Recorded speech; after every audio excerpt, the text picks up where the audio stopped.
సూటిగా ఒక్క 1 మినిట్. ధన్యవాదాలు అధ్యక్ష.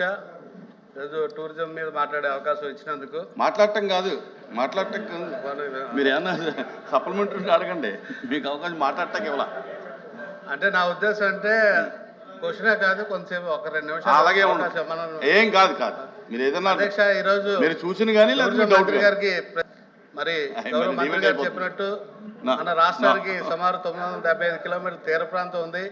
అలాగే ఒక బీచ్ టూరిజమే కాకుండా అరకు అవనండి, వనజంగ అవనండి, అలాగే పాపికొండలు అవనండి, మన భవానీ ఐలాండ్స్ అవనండి, మన రాష్ట్రానికి చాలా టూరిజంకి ముందుకు తీసుకెళ్లే అవకాశాలు ఉన్నాయి. ఎందుకంటే రాష్ట్రానికి ఆదాయం వస్తే రెవెన్యూ ద్వారానో లేకపోతే మైనింగ్ ద్వారానో, తర్వాత ముఖ్యంగా టూరిజం మీద కూడా ఆదాయం వచ్చే అవకాశాలు ఎక్కువ ఉన్నాయి. కాబట్టి టూరిజం డెవలప్ చేయడానికి ఇంకా ప్రతిపాదనలు ఎక్కువ తీసుకొని వచ్చి మరి దాని గుణంగా మంత్రి గారు ఆలోచన చేయాలని, అటువంటి ఆలోచన ఉంటే మాకు తెలియజేయవలసిందిగా కోరుతున్నాను.